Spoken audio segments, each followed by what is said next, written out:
నమస్తే. ఎలా ఉన్నారు? బాగున్నారా? నేను మీ పద్మజ. ఈరోజు నేను మీకు ఈ వీడియోలో మేక తలకాయ కూర ఎలా చేయాలో చూపిస్తాను. నాన్ వెజ్ లవర్స్ కైతే ఈ తలకాయ మాంసం అంటే చాలా ఇష్టం. నేను చూపించినట్టుగా ఈ మసాలాతో మీరు ఒకసారి ట్రై చేసి చూడండి. స్పెషల్ గా దీని సూప్ రుచి అయితే ఇంకా బాగుంటుంది. చూపించినట్టుగా ఒకసారి మీరు ట్రై చేసి చూడండి. చాలా ఈజీగా చాలా పర్ఫెక్ట్ గా కూడా చేసేసుకోవచ్చు. తలకాయ కూరని కుక్కర్ లో చేసుకున్నామంటే చాలా త్వరగా అయిపోతుంది. లేట్ చేయకుండా ఈ స్పైసీ ఇంకా టేస్టీ తలకాయ కూర ఎలా తయారు చేసుకోవాలో చూద్దాము.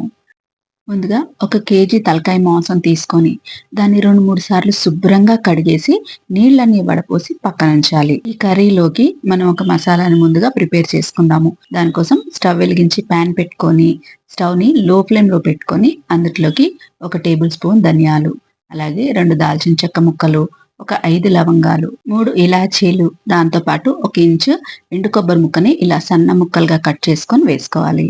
అలాగే 1 టేబుల్ స్పూన్ గసాలు కూడా వేసుకొని స్టవ్ ని లో ఫ్లేమ్ లో పెట్టుకొని ఈ మసాలాలన్నీ మాడిపోకుండా చక్కగా దోరగా వేయించుకోవాలి. ఒక 5 నిమిషాలకి చూడండి ఇవన్నీ దోరగా వేగిపోయాయి. మసాలాలన్నీ పూర్తిగా చల్లారిన తర్వాత మిక్సర్ జార్ లోకి వేసుకొని మనం దీన్ని మెత్తగా పొడి చేసుకోవాలి. చూడండి ఇక్కడ నేను చూపిస్తున్నట్టుగా ఇలా పొడి చేసుకొని దీని సువాసన పోకుండా మూత పెట్టేసి పక్కన ఉంచండి. ఇప్పుడు స్టవ్ వెలిగించి కుక్కర్ పెట్టుకొని స్టవ్ ని మీడియం ఫ్లేమ్ లో పెట్టుకొని కుక్కర్లోకి ఒక 4 టేబుల్ స్పూన్ల నూనెను వేసుకొని దాన్ని వేడి చేయండి. నూనె వేడవగానే ఇందులో 1 టీ స్పూన్ సాజీర వేసుకోండి. దాంతో పాటు 2 బిర్యానీ ఆకులు కూడా వేసుకొని ఇవి కొంచెం వేగిపోగానే ఇందులోకి ఒక 2 మీడియం సైజు ఉన్న ఉల్లిపాయల్ని ఇలా పేస్ట్ చేసుకొని ఇందులోకి వేసుకొని స్టవ్ ని మీడియం ఫ్లేమ్ లో పెట్టుకొని ఈ ఉల్లిపాయని కొంచెం దోరగా అయ్యేదాకా వేపుకోండి. ఒక 2-3 నిమిషాలకి ఉల్లిపాయ ఇలా రంగు మారి దీంట్లోని పచ్చివాసన అంతా పోయిన తర్వాత ఇప్పుడు ఇందులోకి 2 టేబుల్ స్పూన్లు ఫ్రెష్ గా నూరుకున్న అల్లం వెల్లుల్లి పేస్ట్ వేసుకోవాలి. దీంతో పాటు ఒక 4-5 పచ్చిమిర్చిని ఇలా చీలికలు చేసుకొని వేసుకొని అల్లం వెల్లుల్లి పచ్చివాసన పోయేదాకా వేపుకోవాలి. ఒక 3-4 నిమిషాలకి దీంట్లోని పచ్చివాసన పోయి ఇది మంచిగా వేగిపోయిన తర్వాత ఇప్పుడు మనం ఇందులోకి ముందుగా శుభ్రం చేసి పెట్టుకున్న తలకాయ కూర అంతా కూడా ఇందులో వేసుకోవాలి. తలకాయ కూర వేసుకున్న తర్వాత ఇందులోకి 1/2 టీ స్పూన్ పసుపు వేసుకోండి. అలాగే 1 టేబుల్ స్పూన్ ఉప్పు కూడా వేసుకొని ఇదంతా బాగా కలిసేలాగా ఒకసారి కలుపుకొని ఒక 5 నిమిషాలు స్టవ్ ని మీడియం ఫ్లేమ్ లో పెట్టుకొని ఈ తలకాయ కూరనంతా కూడా మంచిగా వేపండి. ఇలా వేపడం వల్ల దీంట్లో ఏమన్నా నీసు వాసన ఉంటే పోయి ఈ తలకాయ కూర మంచి రుచిగా ఉంటుంది. ఇలా ఒక 5 నిమిషాలు వేపుకున్న తర్వాత ఇప్పుడు మనం ఇందులోకి మీ రుచికి సరిపడా కారాన్ని వేసుకోండి.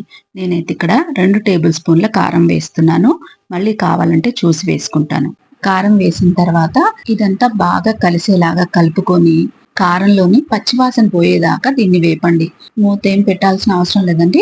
మూత పెట్టకుండా ఒక 2-3 నిమిషాల పాటు కారంలోని పచ్చివాసన అంతా పోయేదాకా అడుగంటకుండా మీరు దగ్గరే ఉండి ఈ కూరనంతా కూడా మంచిగా వేపండి. ఇది ఇలా చక్కగా వేగిపోయిన తర్వాత ఇప్పుడు మనం ఇందులోకి 1 లీటర్ దాకా నీళ్లను పోసుకుందాము. 1 కేజీ మాంసానికి 1 లీటర్ నీళ్ళు అయితే సరిపోతాయి. ఇలా నీళ్లు పోసుకున్న తర్వాత ఇదంతా బాగా కలిసేలాగా ఒకసారి కలిపేసుకొని మూత పెట్టేసి కుక్కర్ కి విజిల్ పెట్టి ఒక 6-7 విజిల్స్ రానివ్వండి.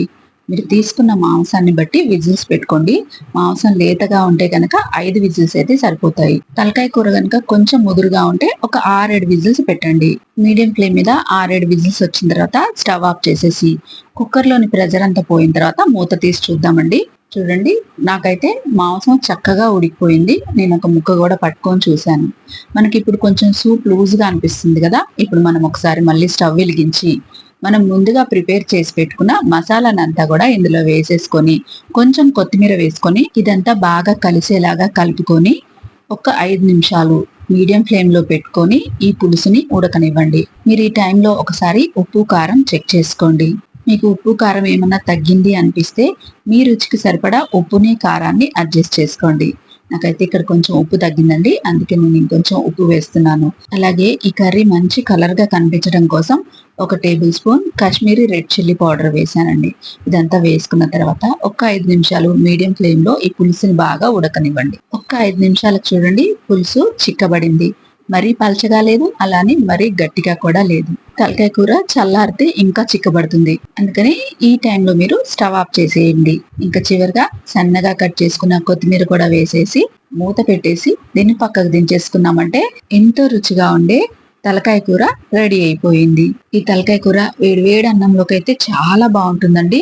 అన్నంలోకి కాదు, జొన్న రొట్టెలోకి, జొన్న సంకటిలోకి, రాగి ముద్దలోకి, దేంట్లోకైనా కూడా చాలా బాగుంటుంది. నేను చేసి చూపించినట్టుగా ఒక్కసారి మీరు కుక్కర్లో ఈ తలకాయ కూరని వండి చూడండి. చిక్కటి గ్రేవీ తోటి చాలా రుచిగా ఉంటుంది.